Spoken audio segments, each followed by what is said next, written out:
संतों का सानिध्य आपको क्या से क्या बना देता है, इसकी कल्पना भी आप नहीं कर सकते मेरे भाई बहन। मेरे को आपसे एक बात जाननी है, जवाब दीजिएगा। जो सत्संग को लाइक नहीं करते, ये प्रश्न मेरा उनसे है। आपके घर में झाड़ू कितनी बार लगती है? जवाब दीजिए। आपके घर में झाड़ू कितनी बार लगती है? कितनी बार? जोर से बोलिए। रूम में? रूम की गिनती नहीं है। जब बच्चे कचरा डाल दें, कुछ भी हो जाए, फिर लगाओ फिर लगाओ, होता है कि नहीं? जवाब दो, होता है कि नहीं? कोई गिनती है? आप रूम में भोजन कर रहे हैं, वो भोजन गिरेगा, लगाओ झाड़ू। आप वस्त्र लगा रहे हो, थोड़ा कचरा हुआ, लगाओ झाड़ू। सुबह शाम तो लगनी लगनी। कोई मिलने वाले आ गए, उनके हाथ में से वो काला वाला जो आप पीते हो वो गिर गया, आप लगाओ झाड़ू। हाँ जी कि ना जी? जवाब दो। क्यों लगाते हो झाड़ू? क्योंकि हमारे घर में कचरा नहीं होना चाहिए।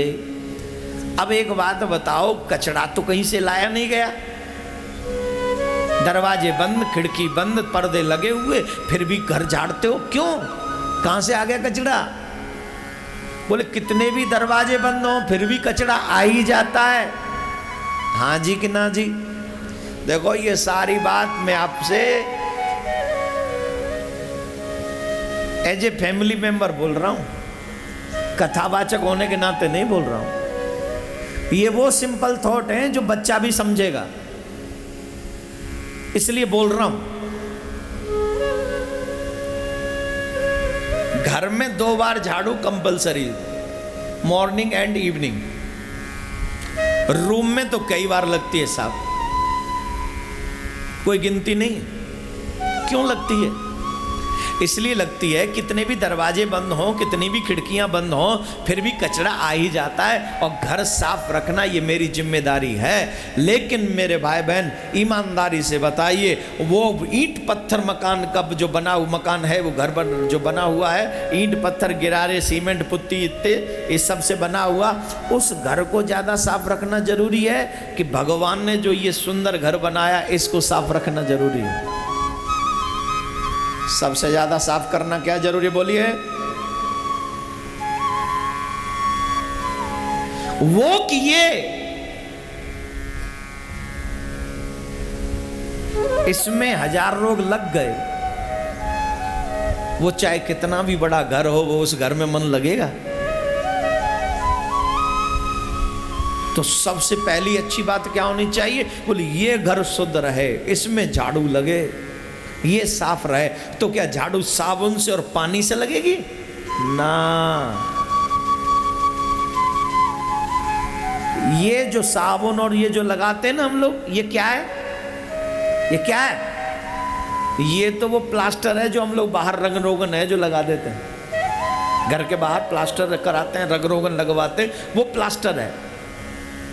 हमने अपने शरीर पे साबुन लगा लिया, वो लगा लेते हैं, क्या बोलते हैं उसको? हाँ, जो भी लगाते हो, मैं नहीं लगाता।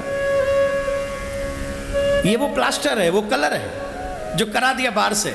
लेकिन झाड़ू उसके बावजूद भी दोनों टाइम अंदर लग रही है। तो जैसे झाड़ू अंदर लगती है, वैसे ही यहां भी अंदर झाड़ू लगनी चाहिए। सत्संग क्या है? बोले सत्संग वही झाड़ू है जो तेरे अंदर तक साफ कर देता मेरे बाबा। राम कथा कालिका कराला, तेरी सारी बुराइयों को एकदम बाहर निकाल के फेंक देती। ये वो झाड़ू है। लेकिन किन के लिए? समझदारों के लिए, मूर्खों के लिए नहीं। बहुत से मूर्ख तो यही समझते हैं कि ये जो संत हैं, ये जो कथाकार हैं, ये तो जोर जोर से बोल के या धीरे धीरे बोल के अपना काम चलाते हैं बस। ये टीचर प्रोफेसर तेरे बाप का काम चलाते हैं क्या? वो काहे का काम चलाते हैं?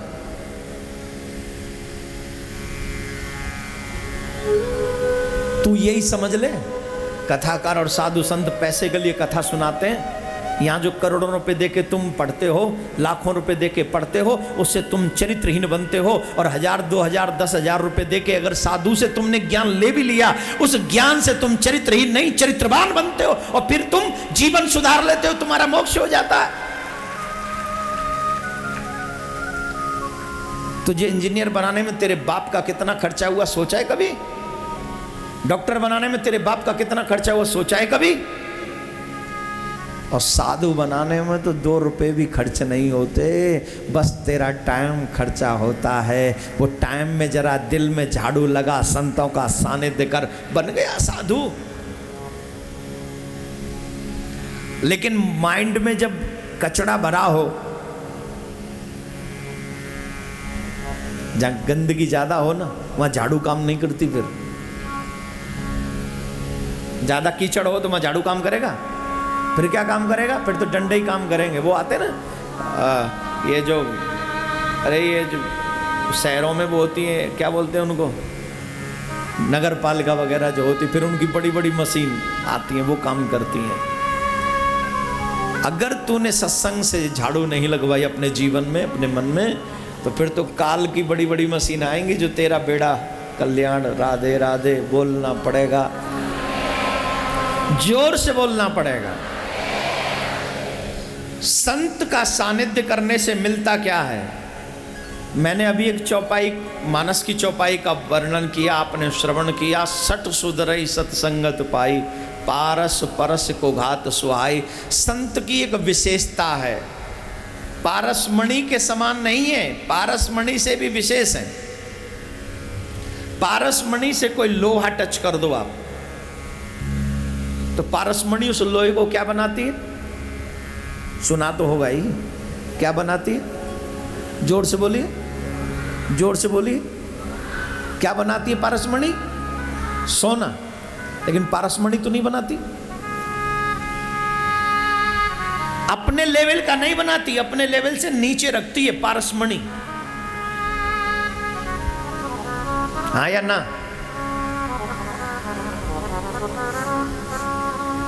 पारसमणि पारसमणि नहीं बनाती लोहे को, पारसमणि सोना बनाती है। अब बताओ, पारसमणि महंगी है कि लोहा महंगा है? बस सोना महंगा है। पारसमणि की तो कोई कीमत ही नहीं, वो अनमोल है। लेकिन वो लोहे को सोना बनाती है, लोहे को पारसमणि नहीं बनाती। लेकिन साधु की विशेषता क्या है? बोले साधु, जो साधु के सानिध्य में आ जाए, उसे वो सिर्फ चेला ही नहीं बनाते, तो बोले उसे साधु ही बना देते हैं, अपने जैसा ही बना देते हैं। अपने से कम नहीं, अपने ही बराबर, और कई बार तो अपने से भी महान बना देते हैं। लेकिन ये बात कब समझ में आएगी? जब समय गुजर गया होगा। जितने भी प्रभु प्रेमी श्रवण कर रहे हैं, तुम्हारे पास अगर सबसे बड़ी दौलत है तो वो तुम्हारा टाइम। क्या है? तुम्हारा टाइम। इस टाइम की कॉस्ट समझो, कीमत समझो, और उस टाइम के रहते रहते भगवान की भक्ति शुरू करो। और भगवान की भक्ति बिना संतों के प्राप्त नहीं हो सकती, बिना गुरु के प्राप्त नहीं हो सकती। भगवान की भक्ति चाहिए तो गुरु कृपा चाहिए, भगवान की भक्ति चाहिए तो संतों का सानिध्य चाहिए। इतिहास गवाह है, हर किसी को किसी संत का सानिध्य मिला, तब जाकर उनको भगवत कृपा और भगवत प्राप्ति हुई है। विश्व शांति सेवा चैरिटेबल ट्रस्ट के द्वारा चलाए जा रहे सोशल मीडिया से आप सभी भी जुड़ें। YouTube के सब्सक्राइबर बनने के लिए YouTube में टाइप करें देवकीनंदन जी महाराज। फेसबुक पर पूज्य महाराज जी के आधिकारिक पेज को लाइक करने के लिए देवकीनंदन ठाकुर जी सर्च करें। ट्विटर पर पूज्य महाराज जी को DN_ठाकुर_जी फॉलो करें।